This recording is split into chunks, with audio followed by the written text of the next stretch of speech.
নমস্কার, আপনারা দেখছেন নিউজ নাও। এই মুহূর্তের প্রাইম নিউজে আমি রয়েছি মীনাক্ষী। বহিরাজ্যের পর্যটকদের নিরাপত্তা এবং তাদের প্রতি সুব্যবহারের বিষয়টিতে বিশেষভাবে গুরুত্ব দিলেন মুখ্যমন্ত্রী ডাক্তার মানিক সাহা। বৃহস্পতিবার কমলপুরে ষোলমাজঙ্গুর টুইসই জলপ্রপাতের আনুষ্ঠানিক উদ্বোধন করতে গিয়ে পর্যটনের বিকাশে রাজ্য সরকারের বিশেষ উদ্যোগ রয়েছে বলে জানিয়েছেন মুখ্যমন্ত্রী। শুধু পর্যটনের বিকাশই নয়, বিশেষ করে বহিরাজ্যের পর্যটকদের নিরাপত্তা এবং তাঁদের সঙ্গে সুব্যবহার করার মতো বিষয়গুলিকে নিয়েও সংবেদনশীল রাজ্য সরকার। বৃহস্পতিবার কমলপুরে ষোলমাজঙ্গুর টুইসই জলপ্রপাতের আনুষ্ঠানিক উদ্বোধন করতে গিয়ে এই বিষয়ে আরও বেশি সতর্ক হবার জন্য সবার প্রতি আহ্বান রেখেছেন মুখ্যমন্ত্রী ডাক্তার মানিক সাহা। এদিনের অনুষ্ঠানে বক্তব্য রাখতে গিয়ে পর্যাপ্ত নিরাপত্তার অভাবে জম্মু কাশ্মীরের পর্যটন শিল্প কিভাবে প্রভাবিত হয়েছে সেই বিষয়টিও তুলে ধরেন মুখ্যমন্ত্রী ডাক্তার মানিক সাহা। আজকে জম্মু এন্ড কাশ্মীরের বিভিন্ন ঘটনার কারণে যখন ৩৭০ ধারা এবং ৩৫-এ বিলুপ করার আগ মুহূর্তে যেখানে আমরা সবাই কোথায় কোথায় জম্মু এন্ড কাশ্মীরে আমরা যেতাম, ভূস্বর্গ যাকে বলে, সেখানে যাওয়া বন্ধ হয়ে গেছে। তো এই ধরনের যদি ঘটনা এখানে হয়, সেটার থেকেও আমরা বিরত থাকব। আমাদের ধরে নিতে হবে যে বাইরের থেকে যারা আসে তারা ভগবান স্বরূপ এবং তাদেরকে সেইভাবে আমাদের আতিথেয়তা করতে হবে, তাদেরকে আমরা সেইভাবে আদর আপ্যায়ন করবো। তাহলে ওনারাই গিয়ে ওয়ার্ড অফ মাউথ, তারাই বাইরে গিয়ে বলবে ত্রিপুরাতে যাও, দেখবে এত সুন্দর জায়গা ওখানে আছে। মানুষের ব্যবহার, আমরা এমন ত্রিপুরার মানুষ, জাতি জনজাতি সবাই মিলে আমরা ঐক্যের মাধ্যমে আমরা যেভাবে থাকি এবং মানুষের সাথে বাইরের লোক আসলে তাদের সাথে আমরা ব্যবহারও সুন্দর করি, সেটা ঐতিহ্যটা। এদিকে প্রসাদ প্রকল্পের অধীনে নির্মীয়মান মাতা ত্রিপুরেশ্বরী মন্দিরের নতুন ভবনের কাজকর্ম নিয়ে শুক্রবার উদয়পুরে বৈঠক করবেন বলে জানিয়েছেন মুখ্যমন্ত্রী ডাক্তার মানিক সাহা। মুখ্যমন্ত্রীর এই বৈঠকের পরই নির্ধারিত হবে নতুন ভবন নির্মাণের ভবিষ্যৎ। যেটা মাতা ত্রিপুরা সুন্দরী মন্দির, প্রায় এটা যে নতুন করে আমরা সেটাকে ইনফ্রাস্ট্রাকচার ডেভেলপমেন্ট করেছি, সেটা প্রায় শেষের পথে। কালকে আমার ওখানে যেতে হবে, তার বিষয়ে কথাবার্তা হবে। কালকে আমি সেখানে যাচ্ছি, মিটিং হবে। যিনি কন্ট্রাক্ট নিয়েছেন তার সাথে আমার কালকে দেখা হয়েছিল, ওনাকেও আমি বলেছি। বলছে স্যার আমি কয়েকদিনের মধ্যে আমি যত তাড়াতাড়ি সম্ভব সেটাকে কমপ্লিট করব। এবং মাতা ত্রিপুরা সুন্দরী মন্দির, সেটাও কিন্তু কামাখ্যা মন্দির যেরকম আছে, ঠিক ত্রিপুরা সুন্দরী মন্দির। আগে কিন্তু মানুষ ত্রিপুরা সুন্দরী মন্দির সম্পর্কে, এখন বাইরে যখন আমরা যাই, বিভিন্ন সময় যেতে হয়, দেখবেন একবার যাবো আপনাদের ত্রিপুরা সুন্দরী মাকে একবার দর্শন করতে যাব, সেটা কিন্তু ওয়ার্ড অফ মাউথ হয়েছে। এখন যখন ওখানকার যে ইনফ্রাস্ট্রাকচার যখন ডেভেলপমেন্ট পুরোদমে কমপ্লিট হয়ে যাবে, ইনোগ্রেশন হবে, তখন দেখবেন মানুষ আরো বেশি করে আসবে। এখানে যে অ্যাডভেঞ্চার, যে ট্যুরিজম, সেটাও আমাদের এখানে পর্যটন দপ্তর থেকে শুরু করেছে। আপনার ডুম্বুর লেক আপনারা কাছেই, আপনারা নিশ্চয়ই দেখেছেন ছবি মোড়াতে, জম্পুই হিলে, সেখানেও আমরা এই যে অ্যাডভেঞ্চার ট্যুরিজম সেটা আমরা স্টার্ট করেছি। পর্যটন শিল্পের বিকাশের মাধ্যমে রাজ্যের অর্থনীতিকে সংহত করার প্রয়াস রয়েছে রাজ্য সরকারের। রাজ্যের মোট ব্যয়ের 92% যেখানে কেন্দ্র নির্ভর, সেখানে পর্যটন শিল্পের বিকাশ অত্যন্ত গুরুত্বপূর্ণ বলেই মনে করছেন সংশ্লিষ্ট তথ্যবিজ্ঞ মহল। 2022-23 অর্থ বছরের শেষ 3 মাসে বহিরাজ্যের মোট 84,217 জন পর্যটক রাজ্যে এসেছিলেন, যেখানে রাজ্যের আয় হয়েছে 1.21 কোটি টাকা। 2023-24 আর্থিক বছরে একই সময়ে মোট 1,55,183 জন পর্যটক রাজ্যে এসেছিলেন, যেখানে রাজ্যের আয় হয়েছে 1.23 কোটি টাকা। পর্যটনকে শিল্পের রূপ দিয়ে কেন্দ্র ও রাজ্য সরকার যৌথভাবে বিশেষ উদ্যোগের মধ্য দিয়েই এই শিল্পের বিকাশ সম্ভব হবে বলে মনে করছেন সংশ্লিষ্ট তথ্যবিজ্ঞরা। ফিউরো রিপোর্ট, নিউজ নাও। চারিপাড়া এলাকায় যুবক শুভঙ্কর সাহার নির্মম হত্যার বিরুদ্ধে গর্জে উঠল স্থানীয় লোকজন। ঘটনায় জড়িতদের কঠোর শাস্তির দাবি তুলেছে মৃত যুবকের পরিবার সহ সমস্ত এলাকার মানুষ। উল্লেখ্য, বিশ্বকর্মা পূজার দিন বাড়ি ফেরার পথে কাঞ্চনটিলা এলাকার যুবক শুভঙ্কর সাহাকে স্থানীয় রাজীব গান্ধী চৌমুহনীর সামনে কুপিয়ে গুরুতর আহত করে কিছু দুষ্কৃতী।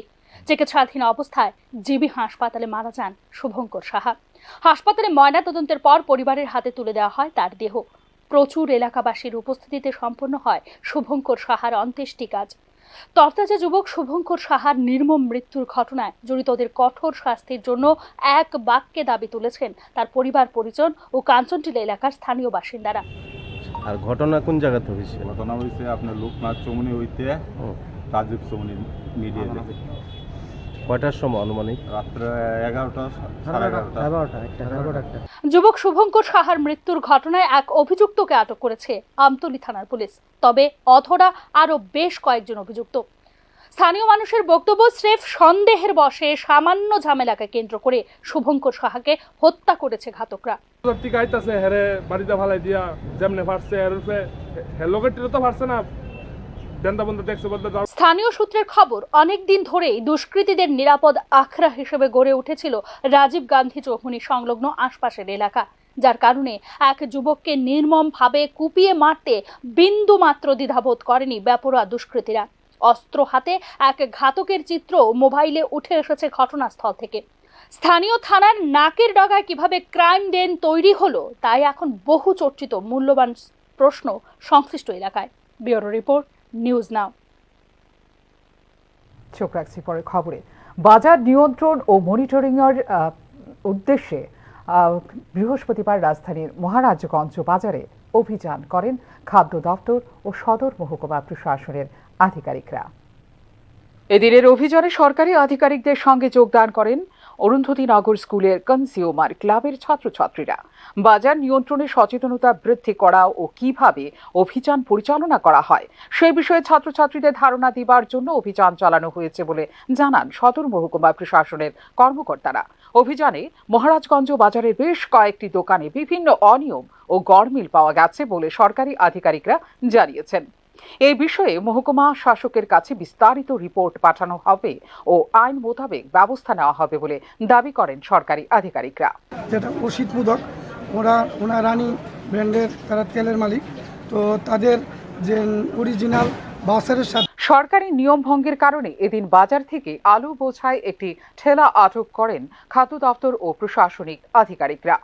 পরবর্তীকালে স্কুলের ছাত্রছাত্রীদের হাতে কলমে বাজার অভিযান সম্পর্কে সম্যক ধারণা দেবার জন্য বাজারের আরও কয়েকটি হোলসেল দোকানে চালানো হয় অভিযান। এই ধরনের অভিযান আগামী দিনেও জারি থাকবে বলে জানিয়েছেন সদর মহকুমা প্রশাসনের আধিকারিকরা। Bureau report, news now. এই মুহূর্তে নিয়ে নেব ছোট্ট একটা বিজ্ঞাপন বিরতি। বিরতির পর চলে আসবো অন্যান্য খবরের সঙ্গে থাকবেন। আপনি দেখছেন নিউজ নাও, আমরা জানি কোনটা খবর। তুমি আছো রান্নাঘরে, তাই সুগন্ধে ভরে, যা খুশি তেমনই খাই, তোমার জাদুর রান্নায় থাকে শুধু লংতরাই, থাকে শুধু লংতরাই। কত কেজি রান্না হয়, মন তাই করছো জয়, ভালোবেসে বলছি তাই, রান্নায় তোমাকে চাই, চাই শুধু লংতরাই, চাই শুধু লংতরাই। লংতরাই গুঁড়ো মশলা, রান্নায় তোমাকে চাই, চাই শুধু লংতরাই। Step into the realm of Assam Downtown University, where we encourage success, experience the pinnacle of academic excellence, and live your best days. আপনি দেখছেন নিউজ নাও, আমরা জানি কোনটা খবর। বিরতির পর আপনাদের আবারও স্বাগত। চোখ রাখছি অন্যান্য খবরে। উপজাতি উন্নয়নের অর্থ নিয়ে মন্ত্রী বিকাশ দেববর্মার বিরুদ্ধে ওঠা অভিযোগ নিয়ে ক্রমেই চড়ছে রাজনৈতিক পারদ। বৃহস্পতিবার জনজাতি কল্যাণ মন্ত্রীর বিরুদ্ধে সাংবিধানিক ব্যবস্থা গ্রহণ করবার দাবি নিয়ে রাজ্যপালের সঙ্গে দেখা করেন প্রদেশ কংগ্রেসের 6 সদস্যের এক প্রতিনিধি দল। সংশ্লিষ্ট বিষয়ে প্রদেশ কংগ্রেস সভাপতি আশিস কুমার সাহা অভিযোগ করেন, উপজাতি উন্নয়নের অর্থ আত্মসাৎ করে রাজ্যে এবং বহিরাজ্যে বিপুল পরিমাণ সম্পত্তির মালিক হয়েছেন মন্ত্রী বিকাশ দেববর্মা। তাঁর বিরুদ্ধে সাংবিধানিক ব্যবস্থা গ্রহণ করে মন্ত্রী সভা থেকে বিকাশ দেববর্মাকে বরখাস্ত করার জন্য দাবি জানানো হয়েছে বলে জানান প্রদেশ কংগ্রেস সভাপতি। নিজের সম্পত্তি নিয়ে মন্ত্রী বিকাশ দেববর্মা প্রকৃত তথ্য গোপন করছেন বলে অভিযোগ করেন প্রদেশ কংগ্রেস নেতৃত্ব।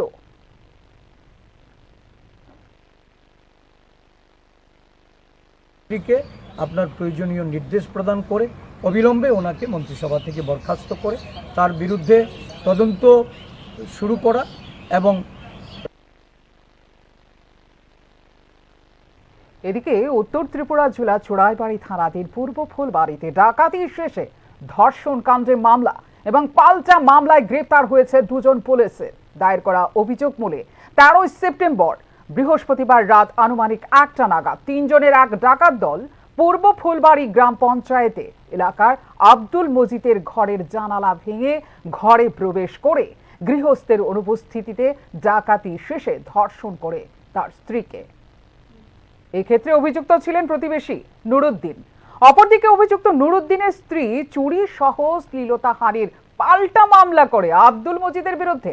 অবশেষে মামলা পাল্টা মামলার প্রেক্ষিতে পৃথক দুটি মামলায় অভিযুক্ত নুরুদ্দিন ও আব্দুল মজিদকে গ্রেপ্তার করে চোরাইবাড়ি থানার পুলিশ।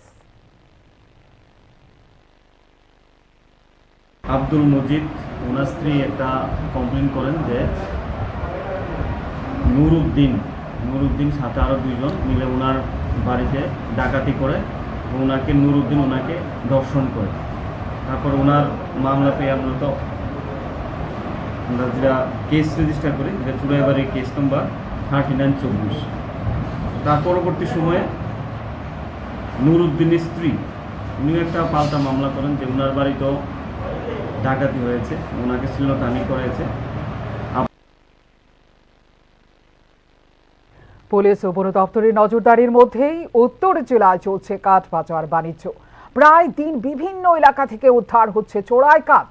এমনই এক ঘটনায় ধর্মনগর মহকুমাধীন যুবরাজনগর, মঙ্গলখালী ও রাধাপুর ট্রাই জংশন এলাকায় অভিযান চালিয়ে লক্ষাধিক টাকা মূল্যের চোরাই কাঠ উদ্ধার করল পুলিশ ও বন দপ্তর। আটক কাঠের বাজার মূল্য আনুমানিক 2 লক্ষ টাকা হবে বলে জানিয়েছে পুলিশ।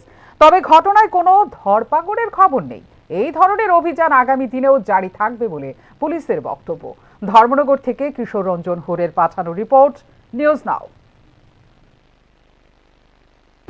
একটা পরিত্যক্ত ঘর যেটা আপনারা দেখছেন, এখানে পরে এবং উত্তর ত্রিপুরা পুলিশ আমরা যৌথ অভিযান করেছি। প্রায় 100 CFD মতো মাল আমরা পেয়েছি, যেটার বাজার মূল্য হবে প্রায় 2 লাখ টাকার মতো। যে আছে এখনকার মতো এই মুহূর্তের সংবাদ এই পর্যন্তই। অন্যান্য আপডেটস দেখার জন্য অবশ্যই নজর রাখুন রাত 10টার নিউজে।